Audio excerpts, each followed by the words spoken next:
और 2 दिन के टाइम में 5 लोगों की टीम अगर एक घर में जाती है तो कम से कम 15 मिनट का समय लगता है। तो इन 2 दिन में ये टीम बना के घर घर में जाने का काम जो है वो अपने को शुरू करना है। घर घर में अपन जाएंगे तो आप मानकर चलें वोटर अपने आप निकल कर आ जाएगा। उस दिन अपने को ढूंढना नहीं पड़ेगा 19 तारीख को कि वो आयो को नहीं आयो। अपन पहले एक बार जाकर आ जाएंगे तो वोटर स्वतः ही निकल कर आ जाएगा। आज की तारीख में सबके पास अपने साधन भी हैं, वो ज़माना नहीं है, लगभग अपने आप आते हैं।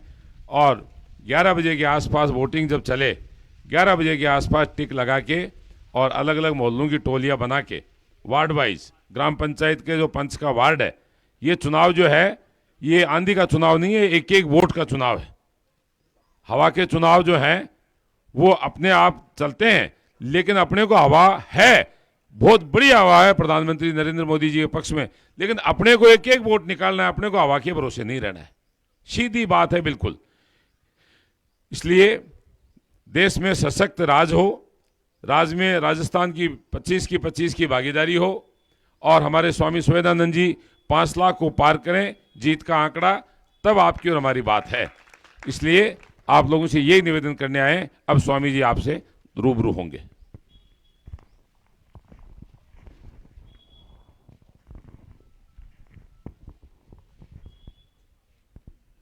कोई बात नहीं। ग्राम पंचायत भोजासर बड़ा के कार्यकर्ताओं की इस विशेष सभा में हमारे बीच उपस्थित पूर्व केंद्रीय मंत्री आदरणीय श्री सुभाष महरिया जी, भाई दिनेश जोशी जी, भागीरथ जी और उपस्थित हमारी पार्टी के सभी सम्मानित नेता जनप्रतिनिधि, इस गांव के सभी बहुत ही सम्मानीय बुजुर्गों और नौजवान साथियों, ये लोकसभा का चुनाव इस बार लाइन से हट करके है। एक तरफ दो ग्रुप हैं, इंडिया नाम का एक गठबंधन लोगों ने बनाया है और उनका केवल मात्र लक्ष्य एक ही है और वो लक्ष्य है मोदी हटाओ। लेकिन जब उनसे कोई पूछता है जाकर के कि भाई आप बताओ मोदी को क्यों हटाओ, मोदी ने देश का विकास किया है, डेवलपमेंट किया है, देश का मान सम्मान बढ़ाया है, सब क्षेत्रों के अंदर विभिन्न क्षेत्रों में काम किया है, इसके बावजूद आपका लक्ष्य क्या है? उसका एक कारण है। राजीव गांधी जब प्रधानमंत्री थे तो वो खुद इस बात को कहते थे कि भाई हम 1 रुपया भेजते हैं तो 15 पैसे गांव तक पहुंचते हैं। वो जो 85 पैसे का सामान मिलता था वो अब इन विपक्ष वालों को मिलता नहीं है, सीधा का सीधा पैसा खातों में आता है। इसलिए मेरा आपसे निवेदन है कि इस चुनाव को आप राष्ट्र की अस्मिता, अपने बच्चों का भविष्य, अपने क्षेत्र के विकास, इस बारे में लें। और मैं तो ये निवेदन करूंगा कि अपने खुद के लोकसभा में ये पंपलेट मैंने आपके हाथ में दिया है, आप इसको पढ़ेंगे। 10,000 करोड़ के आसपास का बजट अपने क्षेत्र में, अपनी लोकसभा के डेवलपमेंट में लगा है। चाहे वो मेडिकल कॉलेज हो, हमारे जिला स्टेडियम के डेवलपमेंट के अंदर पैसा लगा हो, रेलवे के नेटवर्क को बढ़ाने में पैसा लगा हो, चाहे खंडेला के अंदर यूरेनियम के कारखाने पर पैसा लगा हो, ये सारा का सारा। और सबसे बड़ा खर्चा हुआ था कोरोना काल के अंदर। वो घटना आप भूले नहीं होंगे, भी ज़्यादा समय नहीं हुआ है, 2 साल का टाइम हुआ है।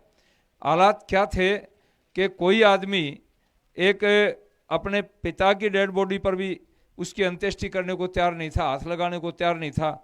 और सारी दुनिया भारत की तरफ देख रही थी कि 140 करोड़ की आबादी में क्या होगा।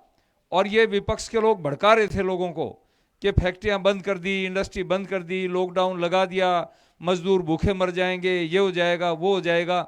लेकिन लोगों के घरों में खाने की व्यवस्था, पीने की व्यवस्था, वैक्सीनेशन की व्यवस्था, सारी व्यवस्था प्रधानमंत्री जी ने की। तो मेरा आपसे निवेदन है कि ये चुनाव अमराराम और स्वामी सुमेधानंद के बीच का चुनाव नहीं है, ये चुनाव देश का चुनाव है, राष्ट्र का चुनाव है। 10 साल में बड़ी मुश्किल से ट्रैक पर लेकर के आए हैं देश को, और यदि वो डिस्टर्ब हो जाता है तो बहुत बड़ी क्षति होगी। बहुत मुश्किल से प्रधानमंत्री जी ने बहुत मेहनत करके इस देश को रास्ते पर लेकर के आए हैं। तो मेरा तो आपसे निवेदन है, अपना सीकर जिला सबसे शिक्षित जिला है, शेखावाटी एजुकेशन हब है, और ये गांव भी आपके दोनों तीनों गांव जो पंचायत के गांव हैं सब पढ़े लिखे लोग हैं, इसलिए पढ़े लिखे लोगों को इन बात, भाई कोई अशिक्षित लोग हों और बात हो वो भावना में बह जाएं तो बात दूसरी है। तो मेरा तो आपसे यही आग्रह है कि अपने को सोच समझ करके एक एक वोट को आपको बूथ तक पहुंचाना है। भाई सुभाष जी ठीक कर रहे थे मेरिया जी कि वोट अपने आप नहीं आएगा, वोट को लाना पड़ेगा, और एक एक वोट आएगा, बूथ पर जाएगा, डालेगा, वोट देने के लिए लोग तैयार हैं। लोग शोर ज़्यादा मचाते हैं, लेकिन आपको मैं आपसे निवेदन करता हूं, सर्वाधिक वोट भाजपा को देने के लिए लोग तैयार बैठे हैं। तो आपसे मेरा कार्यकर्ताओं से सबसे ये निवेदन है कि आप अधिक से अधिक संख्या में 19 तारीख को वोट डलवाएं।